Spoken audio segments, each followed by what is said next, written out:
Bonjour mes chers amis, je sais que vous êtes là en train d'attendre ce live qui va commencer. La fin de ce régime est-elle proche? C'est la question essentielle que nous nous sommes posée. Toute cette semaine, nous avons polémiqué, nous avons parlé sur, la situation du Congo-Brazzaville. Nous avons discuté de l'avenir de la République du Congo. J'ai vu des gens se réjouir de la mort de Firmin Aessa. Firmin Aessa était un ministre dans le gouvernement de Sassou Nguesso. Nous pensons toujours que notre destin sera réglé avec la mort d'un individu. La mort, c'est la solution finale. Tout le monde va y passer, y compris mes chiens. Tout le monde ira jusque dans la déliquescence. Mais si vous avez pour politique seul fait d'attendre dans ce que Césaire appelle l'attitude comment même la phrase me revient? Aimé Césaire, il est là, bougez pas, 2 minutes parce que nous on parle pièce au compte. Voilà, Aimé Césaire. Dans ce que Aimé Césaire, grand poète de la négritude, grand poète martiniquais, grand poète français, grand poète francophone, grand poète afro-antillais, dans ce qu'il disait: «L'attitude stérile du spectateur». C'est comme ça que je distingue aujourd'hui les positions intellectuelles que vous trouvez du côté du Congo. Il y en a qui veulent hypothéquer ce qu'ils ont pour l'avenir du pays. Il y a d'autres qui sont dans des couvertures, en train d'attendre tout tranquillement dans leur appartement que la situation au pays se décante et pour qu'ils sortent avec leurs gros sabots pour venir demander la part du gâteau. Ça ne se passe pas comme ça en République. La République se fonde dans nos cœurs. La République, c'est ce que nous essayons de construire ensemble malgré tout ce qui s'est mes chers amis, depuis plus de 40 ans, vous le savez, depuis plus de 40 ans au Congo-Brazzaville, le même pouvoir dirige le Congo. Depuis plus de 40 ans, nous vivons les mêmes scénarios. Quelque chose qui a été écrit, quelque chose qui reste là et qui nous empêche d'avancer. Mais aujourd'hui, ce qui me fascine et ça et je souhaiterais que vous le notiez vraiment mes chers amis. Aujourd'hui, ce qui me fascine le plus, eh ben, c'est que quelque chose s'est cassé entre le peuple et l'État. Quelque chose s'est fissuré entre le peuple et l'État. Le divorce est presque là. Pas un simple mécontentement, ils vont dire: «C'est un mécontentement», OK, mais c'est un divorce profond et dans ce sens de divorce profond, qu'est-ce que nous allons retenir? Eh ben, dans ce live, justement, je vais vous montrer les 5 indicateurs concrets qui signalent qu'un régime arrive en fin de cycle. Vous signalez ces éléments, c'est essentiel. Mais attendez, avant que nous allions dans l'inventaire de ces 5 éléments que j'ai pu un peu rassembler en voyant ce qui se passe dans le tissu de la politique africaine, je vais vous rappeler simplement de prendre le temps, vous êtes nombreux ici à venir écouter la parole indépendante et quand vous arrivez avec la bonne foi des individus qui voudraient discuter pour que tout avance.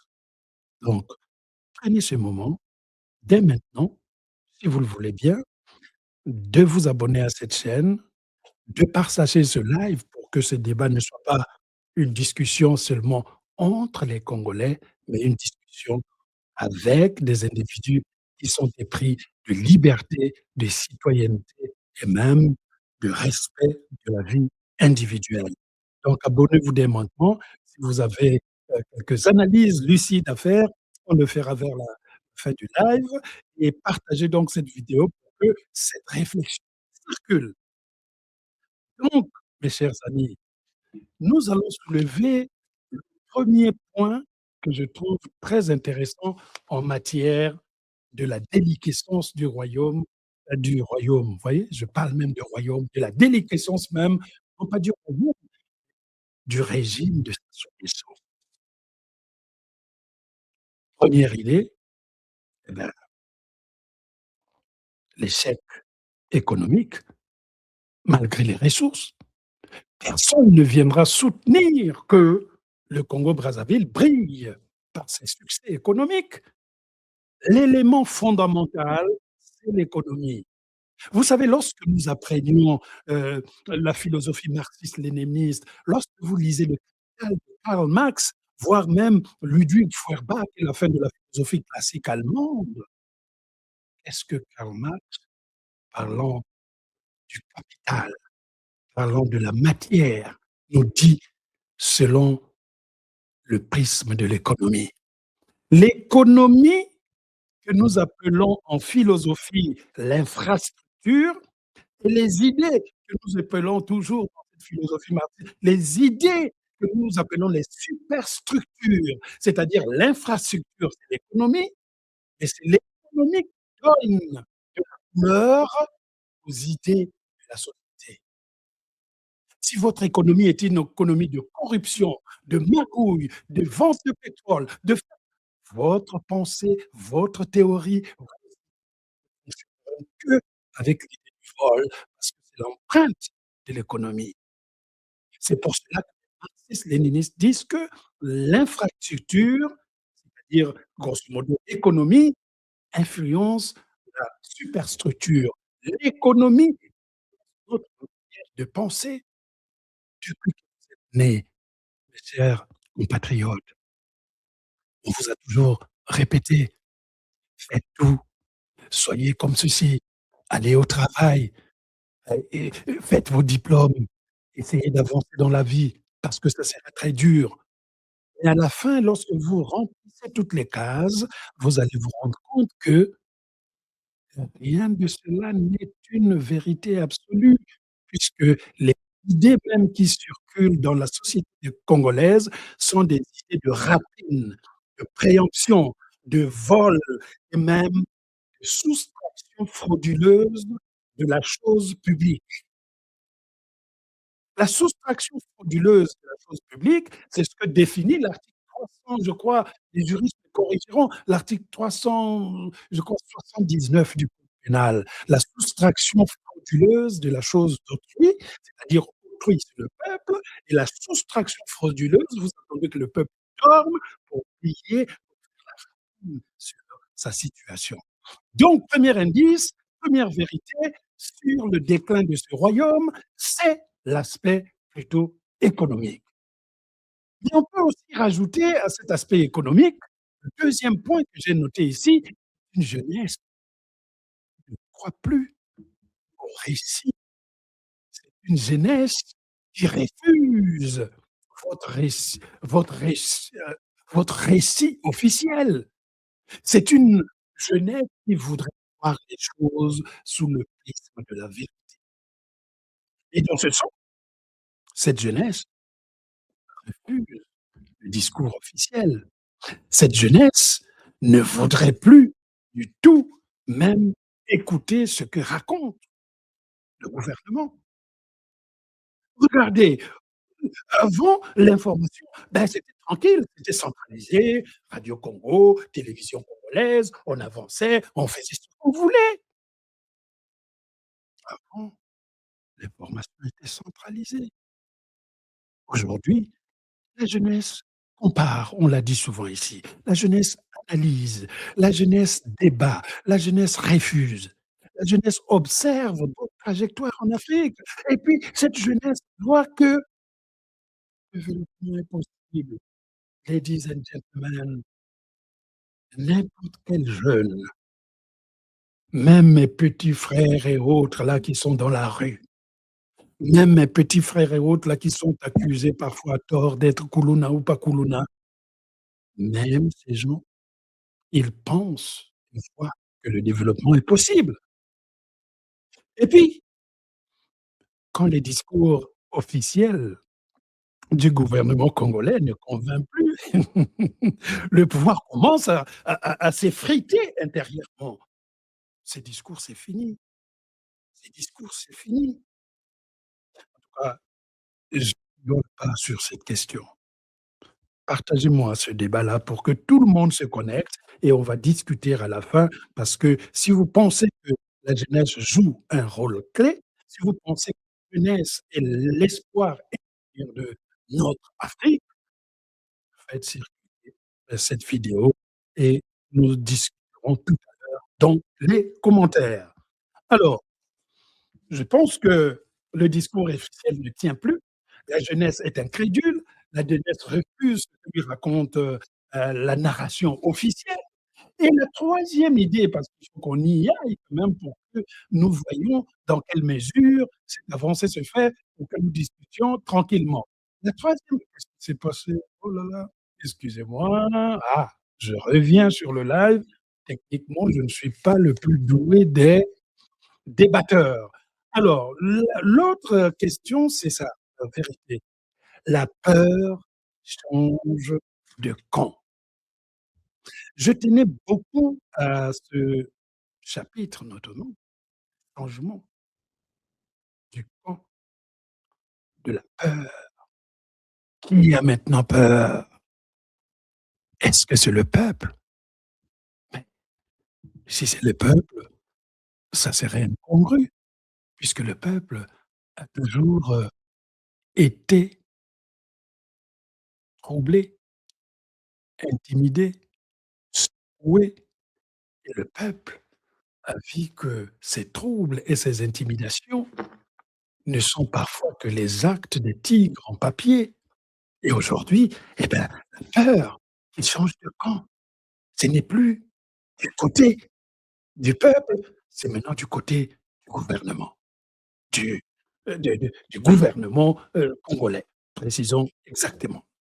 Et quand un régime justement multiplie les mesures possibles de contrôle, quand un gouvernement multiplie les restrictions de la parole, quand un gouvernement multiplie les surveillances partout, ce n'est pas un signe de force, mes chers amis, c'est un signe d'inquiétude et cette inquiétude se lit, cette inquiétude est là.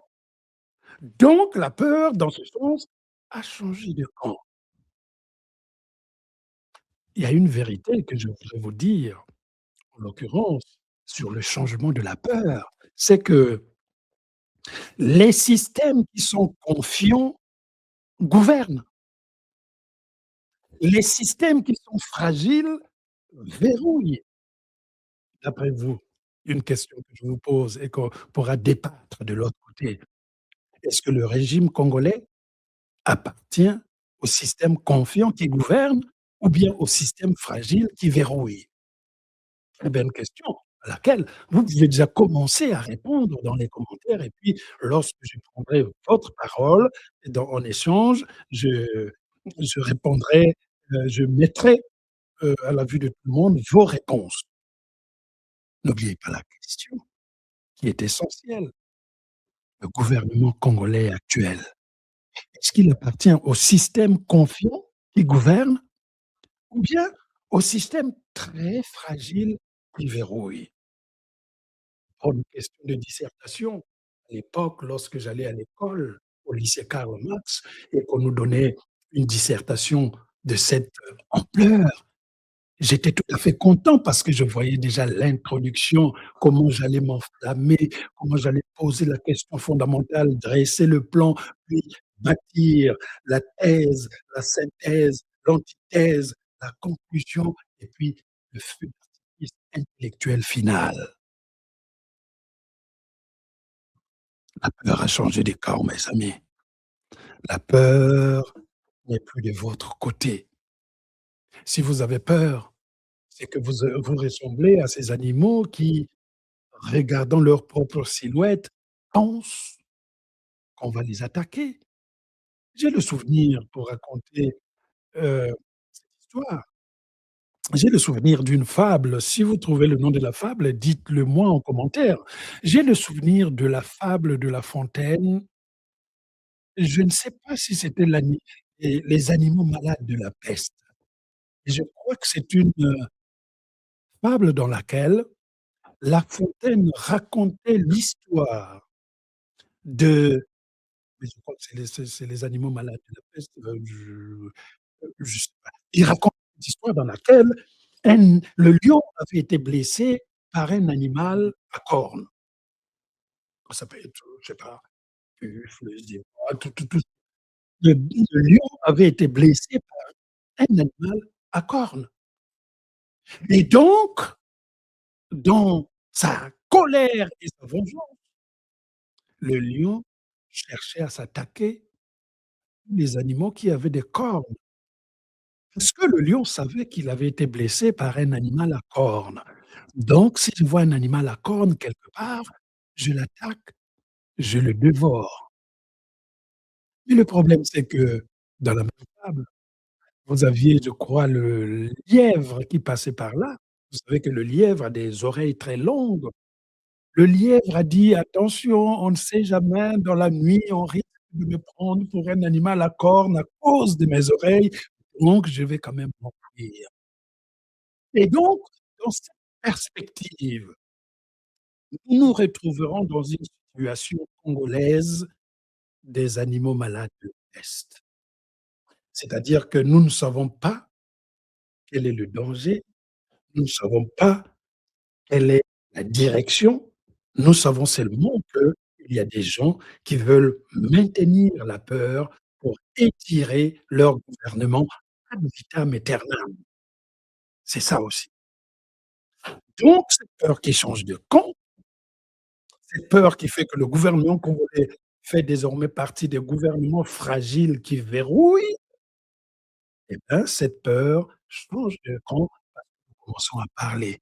Je n'ai jamais vu autant de paroles libres lorsque je circule sur internet et que je vois que les Congolais commencent à parler, les Congolais commencent à débattre sur des sujets politiques, sur les sujets du destin de leur économie. Les Congolais ne sont pas seulement des gens qui vont s'occuper des futilités, mais c'est des individus, c'est des hommes, des femmes qui pensent que la comédie qui a 40 épisodes est une comédie fatiguée, difficile, le rire devient forcé.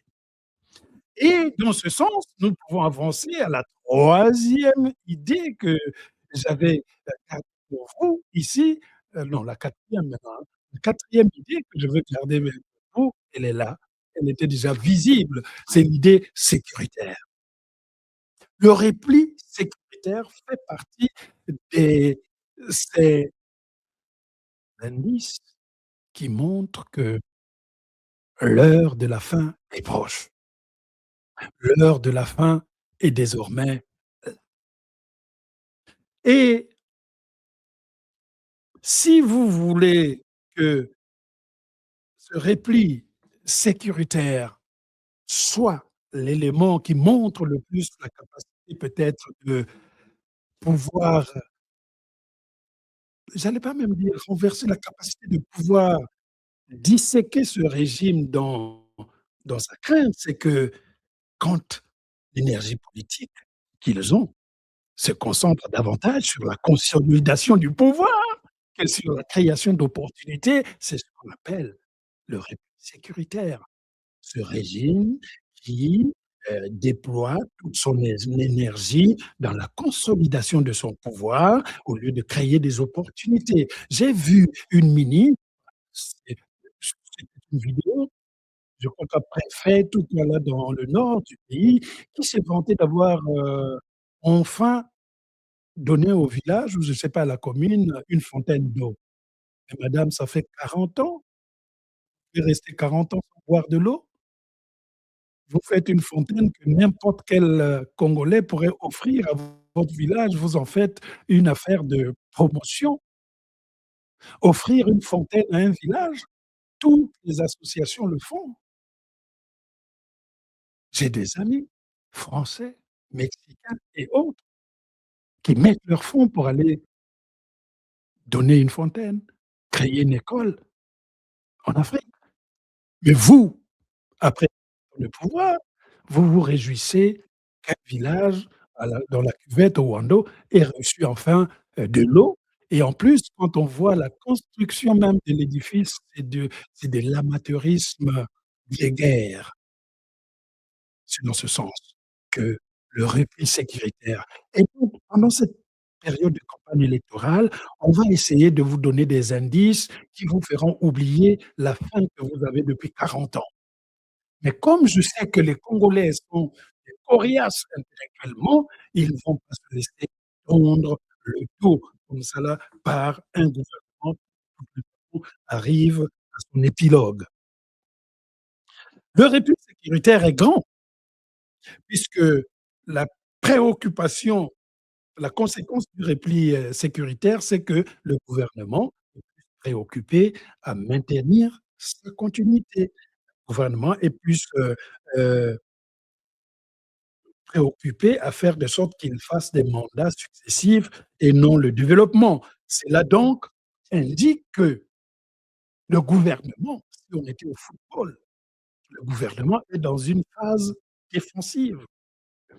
Le Congo a besoin des attaquants de pointe ou des attaquantes de pointe, ceux qui vont dribbler, amortir de la poitrine, le le coup franc, marquer de la tête ou de la poitrine. Le gouvernement a besoin du le Congolais, pas le gouvernement, il y a beaucoup les Congolais ont besoin de ce dynamisme et ce dynamisme est essentiel pour qu'on avance. Il nous faut quitter la phase qu'on appelle défensive pour entrer en phase d'attaque.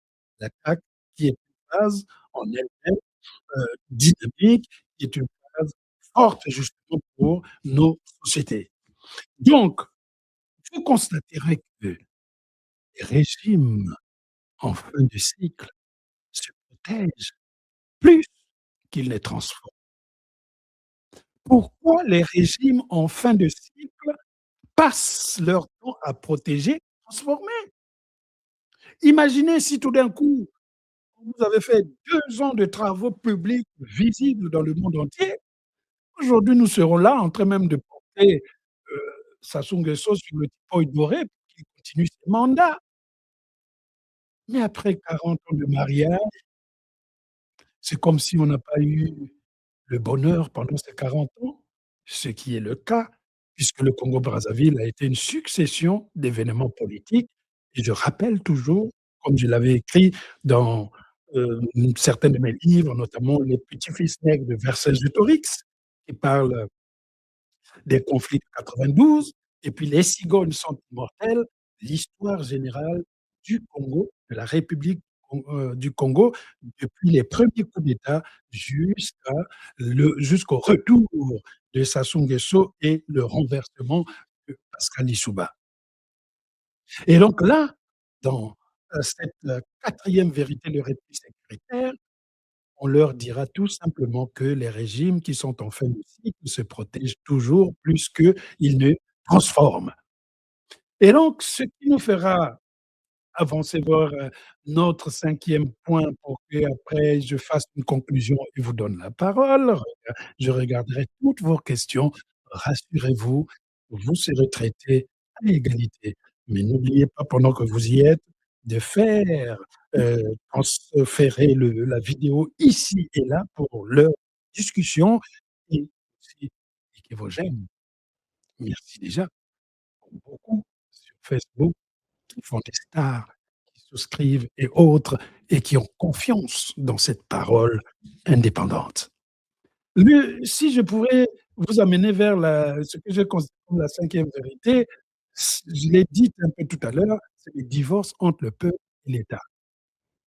Mes chers amis, l'État congolais et son peuple ressemblent à un couple qui est au tribunal. Ils vont faire le divorce et il y a une partie qui continue à dire que après tout ce que je t'ai fait comme bien pendant 40 ans, voilà ce que tu me fais. Et l'autre partie dit: «Depuis 40 ans, je suis là, tu m'as même pas acheté un pagne, même pas des chaussures, même pas rien. J'ai tout fait moi-même dans la galère et tu veux que ce mariage continue?» Voilà un peu dans quelle situation nous nous trouvons, dans une situation presque cocasse de divorce entre le peuple et l'État. Et quand les citoyens s'organisent justement sans l'État, comme nous sommes en train de faire aujourd'hui, on s'organise, faire passer la parole, dire aux jeunes, sensibiliser les jeunes, leur dire qu'il y a pas que le foot, il y a pas que la musique, il y a pas que le sport et cetera. Il y a aussi le destin du pays, puisque ce destin du pays, il y a un calendrier pour l'ensemble des disciplines de la nation. Votre destin, vous allez défendre la vie quotidienne, vous allez défendre tout ce qui est votre culture, vous allez défendre votre musique et autres. Pourquoi nous n'avons pas cédé à cela? Pourquoi aujourd'hui il y a ce divorce entre le peuple et l'État? Eh ben, ce divorce parce que ce peuple en a marre de faire ce qu'on appelle la débrouille pendant des années, pendant des décennies. Le peuple congolais est un peuple de débrouille. Le peuple congolais est un peuple qui pendant 40 ans ne pouvait même pas faire confiance à l'État. Et quand les discours officiels que vous entendez ne correspondent plus à la réalité vécue, on a l'impression que les membres du gouvernement sortent d'une époque jurassique. On a l'impression que les membres du gouvernement vivent dans une cave et qu'ils pensent que nous sommes encore au XVIIe siècle et que bientôt viendront les lumières du XVIIIe siècle. Quand la seule politique du gouvernement pour gérer cette force, c'est de dire que nous allons défendre la paix, c'est de dire que nous allons défendre la concorde. Depuis quand il y a eu la paix au Congo en 40 ans? Non, non. Vous pensez avoir installé la paix, mais vous avez installé la peur et fait croire au peuple que la peur, c'est la paix. Même si la peur et la paix commencent par la lettre P et la distinction est substantielle. La peur consiste à effacer ce que l'être est pour lui imposer ce que vous voulez qu'il fasse. Voilà. La paix, c'est le contraire. C'est de laisser à chaque individu l'opportunité d'écrire avec sa propre écriture son destin, respecter de ses droits, il respectera ses obligations. J'avais dit quelque part que le verbe choisir est le verbe le plus compliqué à conjuguer pour les Congolais. Si le verbe choisir est le verbe le plus compliqué pour les Congolais à conjuguer, c'est tout simplement parce qu'on leur a jamais appris à conjuguer le verbe choisir. Je l'avais dit, je l'avais répété. Donc ce divorce entre le peuple et l'État s'est traduit par la manière d'organiser désormais les choses et par le fait que les discours se multiplient pour parler de la paix. Et là, je peux vous dire que le lien politique s'est érodé entre et le peuple est là en train de regarder simplement qui va gagner les élections. Nous savons tous qui va les gagner, mais à vaincre sans péril, on triomphe sans gloire. Encore une fable, enfin, c'est pas une fable, c'est le Cid de Corneille. À vaincre sans péril, on triomphe sans gloire.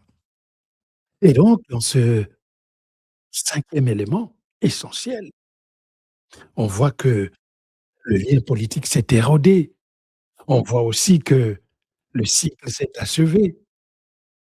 Aucun système justement ne peut réellement supporter, heu cela pendant longtemps. Puisque le regard du peuple devient quelque chose d'inquiétant pour le gouvernement. Et qu'est-ce que je pourrais dire avant que nous puissions approfondir? Peut-être que vous aussi, vous avez beaucoup d'éléments. Je vois qu'il y a plus de 57 réactions auxquelles, que je dois revenir auxquelles, je donnerai une réponse tout à l'heure. Et je pense que je veux faire cette, remarque conclusive, celle-là pour dire tout simplement: aucun système ne disparaît du jour au lendemain, mais certains signaux annoncent toujours une transition. Quand l'économie déçoit, quand la jeunesse doute, quand la peur circule, quand le pouvoir se banquerise parce qu'ils sont cachés et quand le peuple se détache, l'histoire s'accélère. Oui, ça s'appelle la vitesse de l'histoire. Sinon, selon vous, mes chers amis, et c'est la question fondamentale à laquelle je voudrais que, en votre âme et conscience, vous me répondiez dans les commentaires au moment où nous allons, discuter. Selon sommes-nous à l'aube d'un tournant? Est-ce que nous sommes à l'aube d'un tournant actuellement? Voilà la question fondamentale. Répondez en commentaire et partagez une fois de plus cette vidéo pour nourrir notre débat dans la sérénité.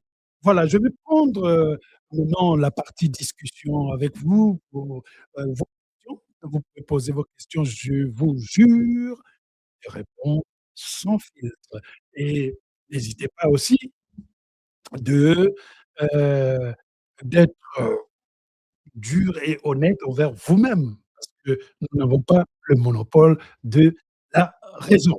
Alors, j'ai une question qui vient de de YouTube. Non, pas YouTube. Oui, de YouTube. Loïc, Loïc qui nous pose une question essentielle. Si la peur a changé de camp, ça veut dire que le peuple a pris son destin en main. Est-ce dans ce cas, le coup d'État est-il l'expression réelle du courage? Oui, mon cher Loïc, je ne pense pas que le peuple soit apeuré de ce pouvoir. C'est une fausse peur. Le gouvernement a toute l'armature du Congo.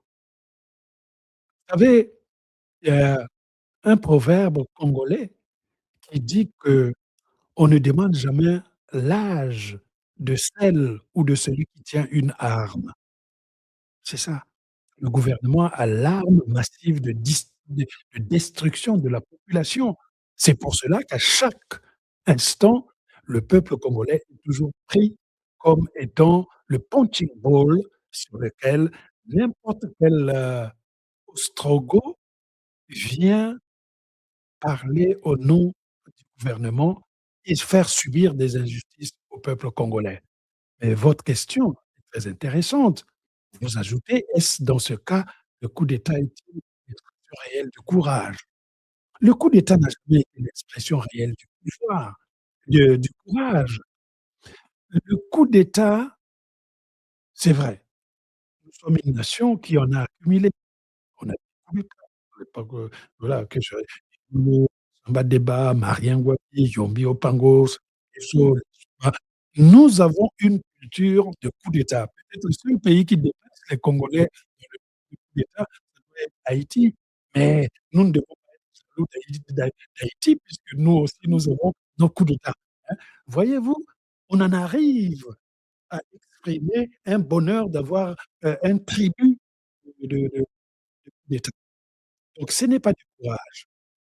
Ce que je fais ici, mon cher Loïc, dans ces vidéos, venir vous parler, vous donner mon sentiment, vous exprimer ma désolation, mais aussi vous manifester mon attachement à cette, terre qu'est le Congo, mais je ne vous enseignerai jamais le langage de la haine, parce que la haine ne m'a jamais appris quelque chose.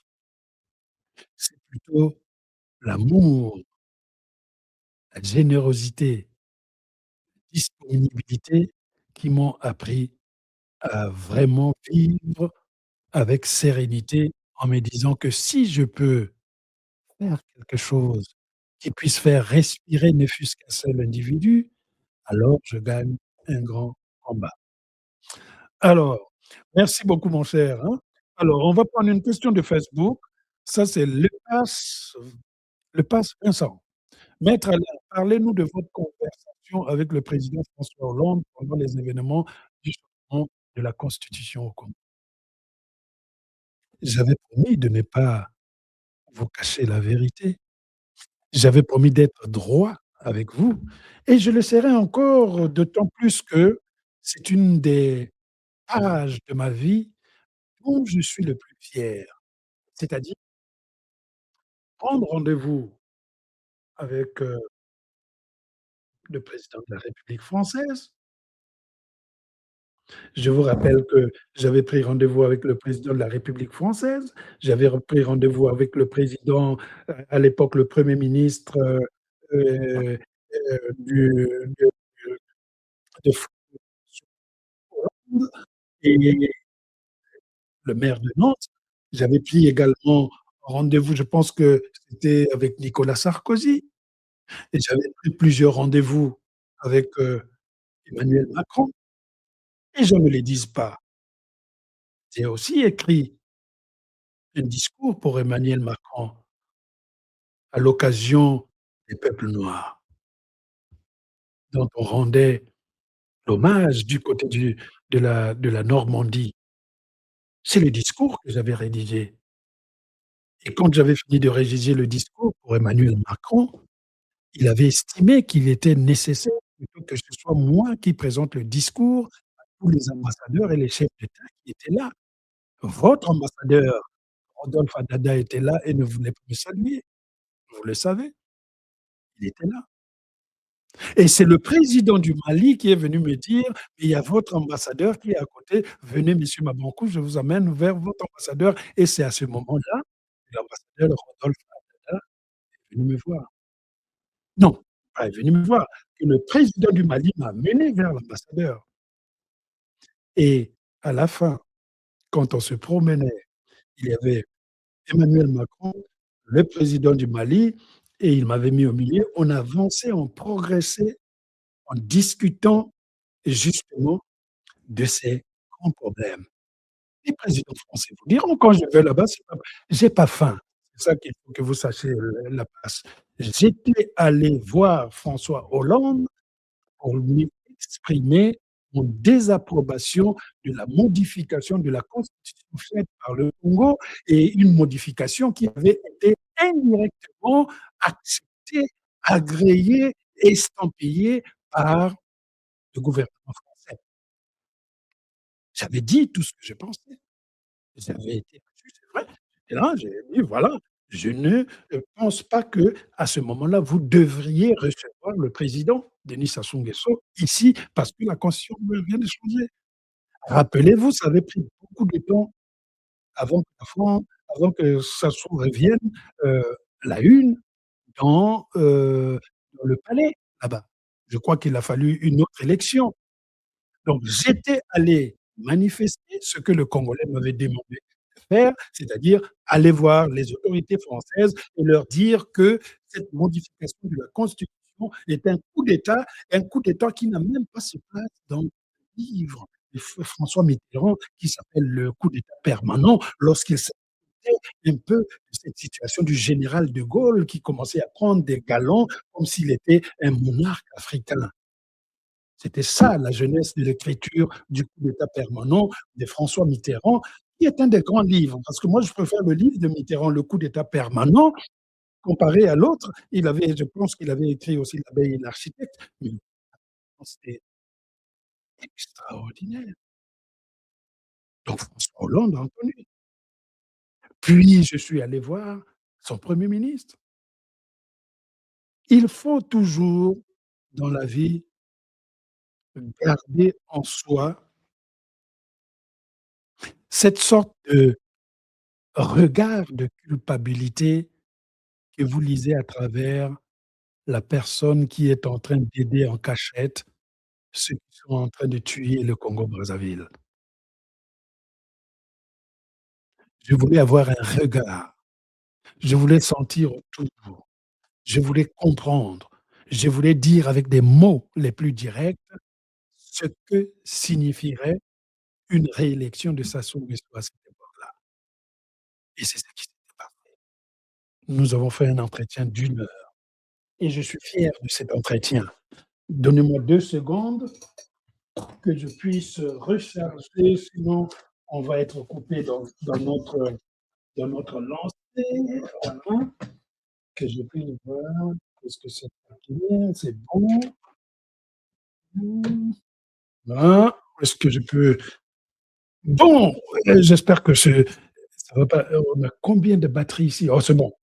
Je peux charger là, mes chers amis, ça je peux pas, ça je peux pas. Bon, écoutez, on va essayer d'aller dans ce sens. On arrive bientôt à la fin de toute façon, on va pas voilà l'espace Vincent, ce que j'étais allé, discuter là-bas et pour moi, ça avait donné des fruits. Le débat était levé, tout le monde en parlait. J'ai eu des secousses.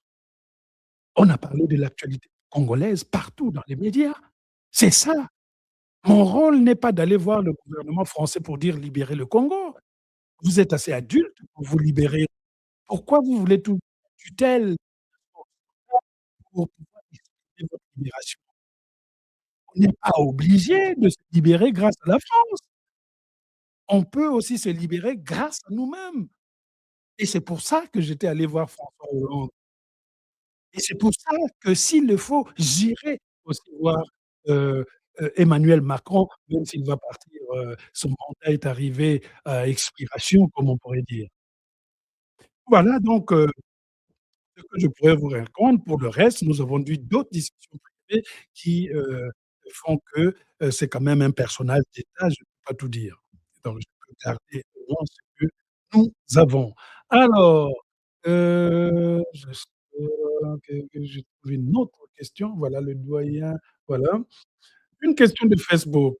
Alors, Ghislaine Takou, le doyen a là un exemple, si la France te propose que tu sois président de la République du Congo, quelle sera votre réaction?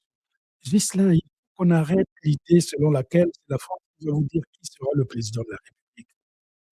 C'est aux Congolais de décider qui sera leur président de la République. Si c'est la France qui décide qui est votre président de la République, mon cher ami, vous êtes parti pour une longue période coloniale moderne dans laquelle vous serez des objets exotiques dont on profiterait peut-être de la matière pour fabriquer ce qui va nourrir l'industrie occidentale. Non. Si la France me propose d'être président de la République, ce que et voilà, je dirais: «Non, ce n'est pas la France qui doit voter un président au Congo, ce sont les Congolais. Donc c'est à eux de le faire. Je ne voudrais pas être un pion français qui serait là, on va dire: «Vendez-nous le pétrole», oui, on signe. Voilà un peu ce que je pourrais dire. Voilà, heu, Boris Ita, merci, allez, on t'attend à Nantes. On sera tous à Nantes, hein, pour le festival Atlantide. Alors, bien, la révolution du bassin du Congo est en marche, mon cher. Lorsque j'avais créé cette force, ce concept de la révolution du bassin du Congo, les Congolais n'avaient pas compris le sens que j'y mettais à l'intérieur. J'ai compris que quand vous avez une idée, il faut la maturer. Vous parlez vous-même, la mener jusqu'à maturité. Vous ne pouvez pas mener jusqu'à maturité quelque chose si vous avez des gens qui vous tirent vers le bas.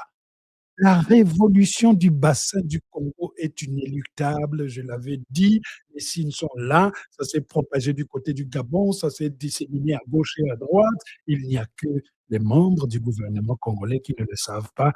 Ne le leur dites surtout pas. Laissez-les dans l'ignorance de la révolution du bassin du Congo qui est en train de frapper à leur porte.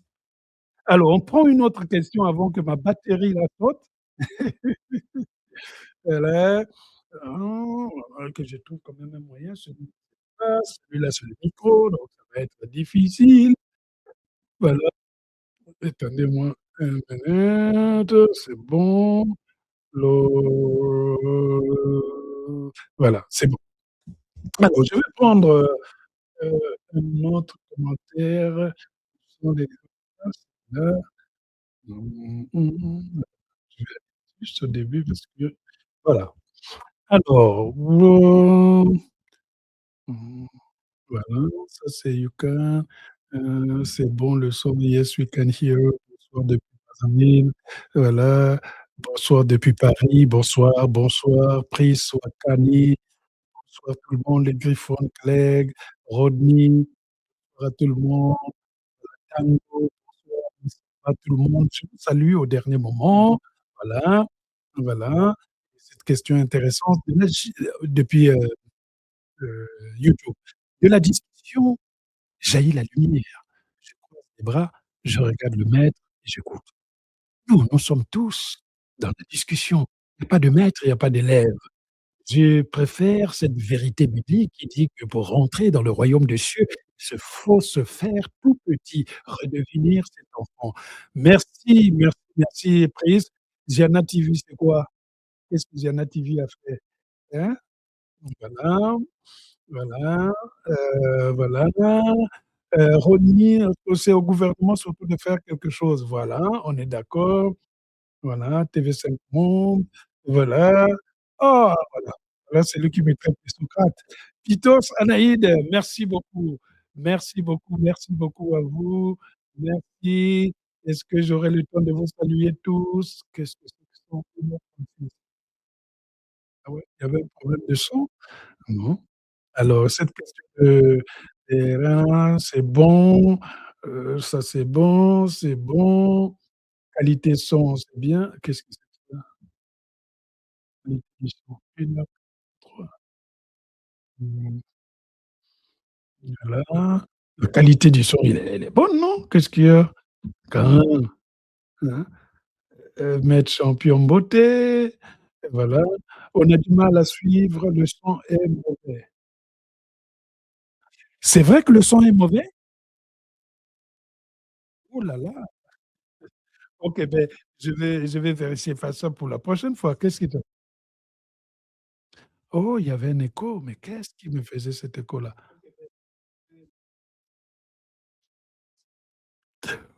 OK, mes chers amis, je suis désolé pour la qualité de son. Rassurez-moi, à l'instant, c'est toujours, mauvais. Il faudrait que je voie la technique. On a du mal à vous suivre, la qualité du son est mauvais. Qu'est-ce que c'est? OK. Mesdames et messieurs, vous aurez un aperçu de ce live bien taillé avec les parties de son qui sont possibles pour que le monde puisse recomposer. D'ici là, restez connectés. N'hésitez pas à cliquer, vous abonner, quel que soit le lieu où vous êtes, que ce soit sur Facebook, que ce soit sur, YouTube, voilà, et n'oubliez pas que la parole indépendante est une parole qu'on ne peut pas attraper parce que c'est un oiseau qui s'envole.